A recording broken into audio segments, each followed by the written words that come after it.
que é bom no tempo oportuno. Lança o teu pão sobre as águas, porque depois de quantos dias? Muitos dias. Depois de quantos dias? Muitos dias. O acharás.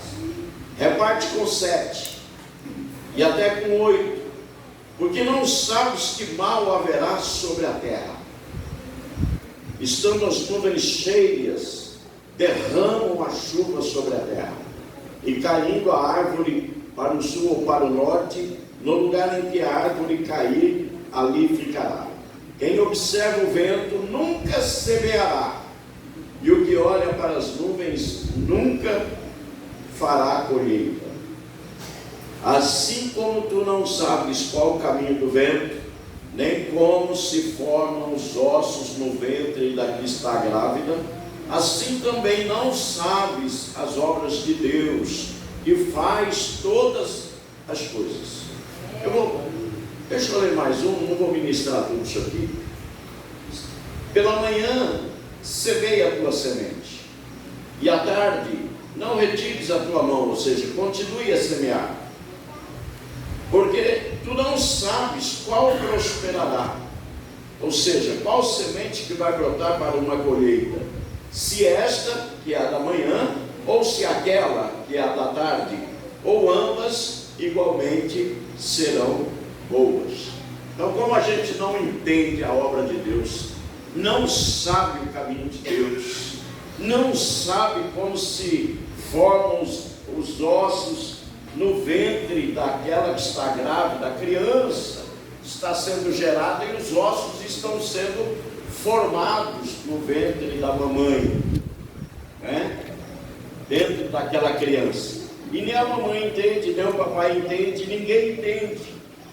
E o Senhor está dizendo, assim como tu não sabes como é o caminho do vento, nem como se formam os ossos do ventre da que está grávida.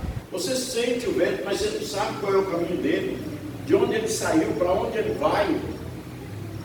O Senhor Jesus fala isso também para Nicodemos. E aí, queridos, assim são assim também não sabes, eu estou no versículo 5, as obras de Deus que faz todas as coisas.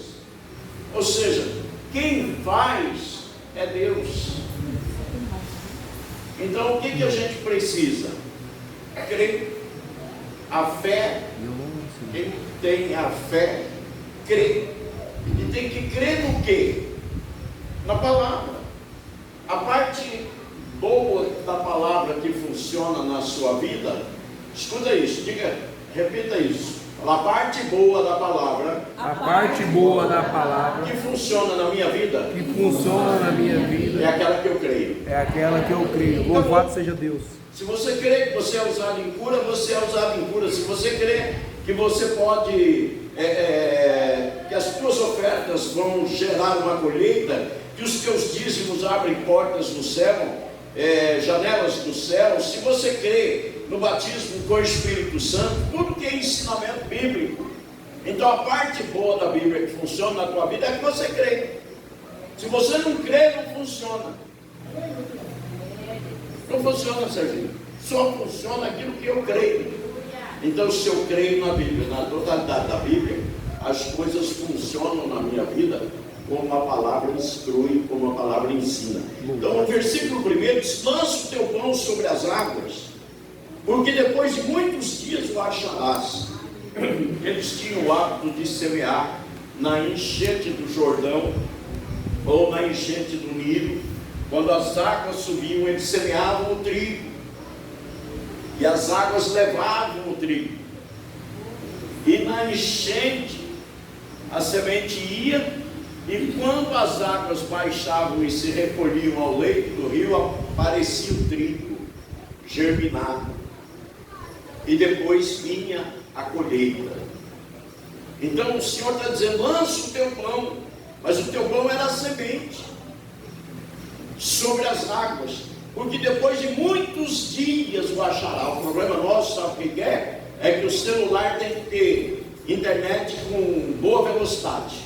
O celular tem que ser aquele rápido, que você passa o dedinho e ele vai ligeiro. O carro tem que ser automático. A televisão no controle remoto. e tudo no automático. Então a gente acha que o dízimo tem que ser automático. Entreguei o dízimo esse mês, já tem que abrir a janela do céu mês que vem. Entreguei a minha oferta, acabei de plantar e já quero uma colheita. E o Senhor está dizendo para nós, depois de muitos dias, vamos para o versículo 6, que eu já quero encerrar aqui. Pela manhã semeia a tua semente, e à tarde não retires a tua mão. Ou seja frequente, um semeador frequente, seja um semeador constante. E aí o Senhor vai dizer, porque não sabes tu qual prosperará, se é a da manhã ou a da tarde, se esta ou aquela, ou ambas igualmente. Já viu aquela hora que Deus faz um negócio na sua vida, que você olha assim e fala, meu Deus, um milagre, só Deus podia ter feito isso. Exatamente, essa é a hora que prosperaram todas as sementes que você lançou. Quando eu ganhei aquele Honda Civic, o dia que eu recebi a chave dele da mão do meu irmão, que era uma pessoa contra dízimo, contra oferta, hoje graças a Deus ele tem outra cabeça, ele já até se converteu. E quando eu peguei a chave daquele carro, eu disse para ele, olha, tudo que eu investi no reino de Deus, de dízimos e de oferta, ao longo da minha vida, somado não dá o valor desse carro. E ele ficou me olhando. Eu disse, tudo que eu plantei de semente no reino dos céus, não dá o valor desse carro. Eu nunca tive tanto também. Eu tive uma época que eu tive. Semeei, fiz algumas coisas na igreja onde eu me converti, ajudei a levantar uma casa pastoral e ainda, quem sabe esse ano mesmo quero trazer o pastor que está lá, para estar conosco aqui. Então, irmãos, mas juntando tudo que eu tinha semeado ao longo dos anos, eu não conseguiria somar aquele valor, conseguir comprar o carro que eu tinha. Eu estava ganhando sem pagar nenhum centavo. Louvado seja Deus. Então, aí o meu irmão ficou parado, assim, me olhando. Eu falei, eu ouvi uma história de uma pessoa esses dias. O gerente do banco foi pagar um cheque de um cliente e veio na compensação e ele ficou preocupado. O cheque de 35 mil reais, isso faz uns 8, 9 anos, por aí 10 anos. Esse cheque veio nominal à igreja, uma igreja. E o meu irmão conhecia o gerente. Então. Aí o gerente, preocupado, falou com o auxiliar subgerente, falou, liga para o fulano e vê se esse negócio está certo.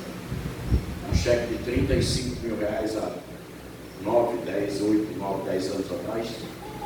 Aí ligou e a pessoa lá do outro lado disse, não, pode pagar. É o meu dízimo que eu estou entregando na minha igreja. Normalmente eu faço isso em dinheiro, mas eu mandei por cheque dessa vez. Pode pagar meu cheque. E meu irmão me contou essa história. E ele ficou pensando assim, eu falei, esse é o caminho que você precisa tomar. Você já tem entendimento. E você conhece a minha vida. E você sabe o que Deus está fazendo na minha vida pela sua. Primeiro eu orei e Jesus curou a esposa dele. E aí depois eles me abençoaram.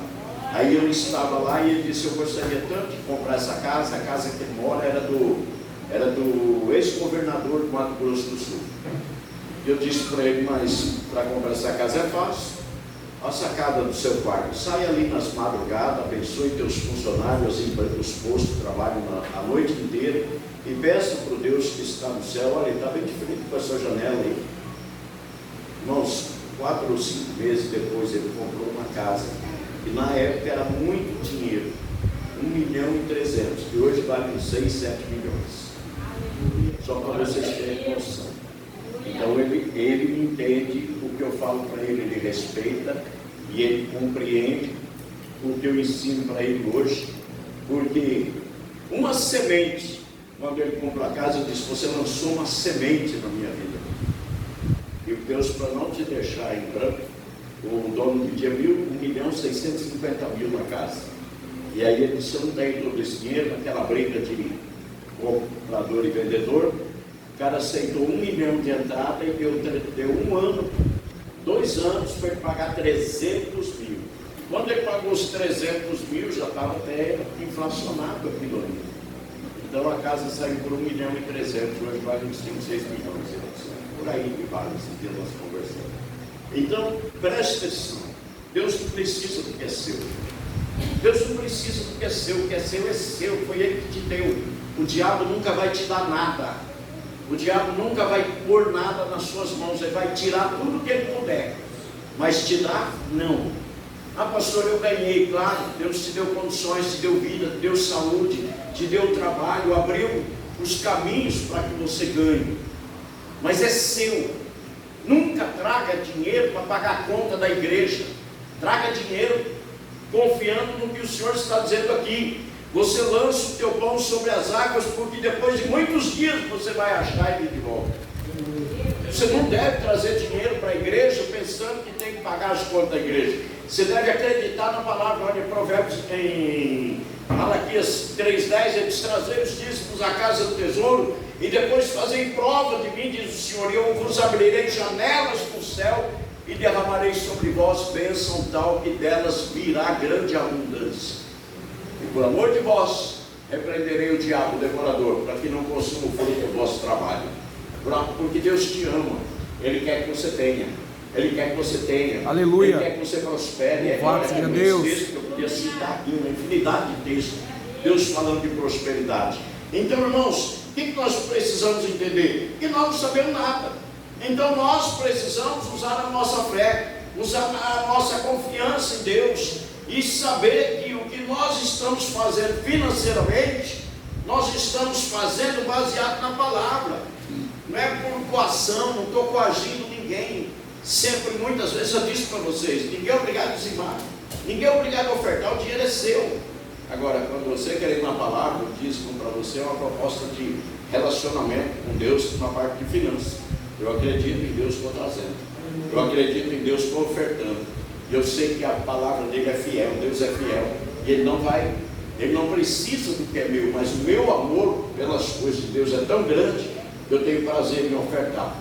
Então eu vejo sempre 4 palavras diante de nós: amor, gratidão, fé e esperança. Eu dizia por amor, a obra de Deus. Gratidão, porque Ele deu a maior oferta, foi Ele que deu para mim, o Filho dele, na cruz do Calvário. Fé, eu creio na palavra, eu tenho certeza que isso é a palavra de Deus. Esperança, eu entrego diante das promessas do meu Deus, que Ele vai me abençoar. Se você entregar sem esperança também, então é como se você não acreditasse. E a gente tem que ter essa convicção. Amém, meus amados? Amém, queridos? Pega essa palavra para você. Se você não pegou aquele envelope da oferta alçada para ajudar a terminar de pagar o telhado, por gentileza, aquelas telhas ainda estão ali, as colheram e já recolheram. Se você não pegou, pegue. E se você não pegou, mas quer trazer uma